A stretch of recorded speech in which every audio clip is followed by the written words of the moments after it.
Hi everyone. In this video, I'd like you to pay close attention to this particular tooth and assess the surrounding trabecular bone. Some of the questions that I have for you is, can you visualize lamina dura? If so, try to trace it as best as you can along the mesial and distal roots. And also, do you see radiolucencies centered around two apices?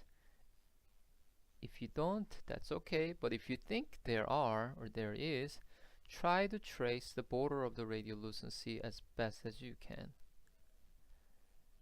And the third area that I want you to pay close attention to is that the overall trabecular pattern and the density of this posterior mandible. If you have not seen a lot of periapical radiographs before, that's okay. But if you have, and then you should know overall pattern of the trabecular bone in the posterior mandible, and you should have a range of a good idea as to how dense they can get usually. Okay, so I want you to think through that first before I give you a bit more clinical information, because I think that is important just to be able to retract as much information possible or extract as information as possible from the radiograph before you hear the clinical presentation. So this patient was recommended to get this tooth extracted by a local dentist approximately 2 months ago, and the patient for whatever the reason was unable to get this tooth out. Now patient presents to our clinic with a tremendous amount of pain, spontaneous pain, and has all the clinical signs and symptoms of apical periodontitis. Given the clinical information that you have right now, I hope that you can see there's a ill-defined diffuse radiolucencies involving much of the mesial root as well as the distal root. It's hard to tell exactly the superior extent of this periapical radiolucency without having a cone beam CT scan, but it does appear to involve at least minimum of the inferior half of the roots, if not inferior 2/3 of the root.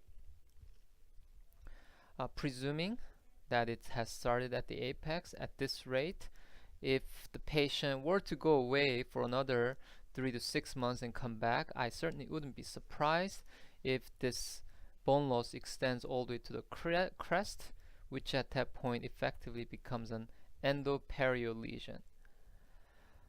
So here we have periapical radiolucency consistent with bone loss, and when you look at this trabecular bone, that's not normal. This is too opaque, too sclerotic, too dense. Trabecular pattern is such that the marrow space is almost entirely missing. You don't see large marrow spaces indicated by trabeculi. So what is this called, by the way? This dense appearing cortical bone as a result of inflammation. We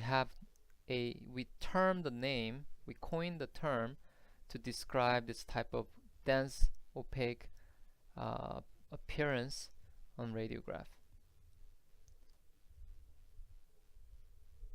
So this is called condensing osteitis. Condensing osteitis is different from osteosclerosis, an example that I think I showed earlier today or yesterday. In that osteosclerosis, there's no it's not associated with inflammation, whereas condensing osteitis is induced by inflammation. So that's it for me. I think it's just a single radiograph, but it's very important for you to be able to extract as much information as possible. And now knowing the clinical symptom and the whole story, it should make a lot more sense.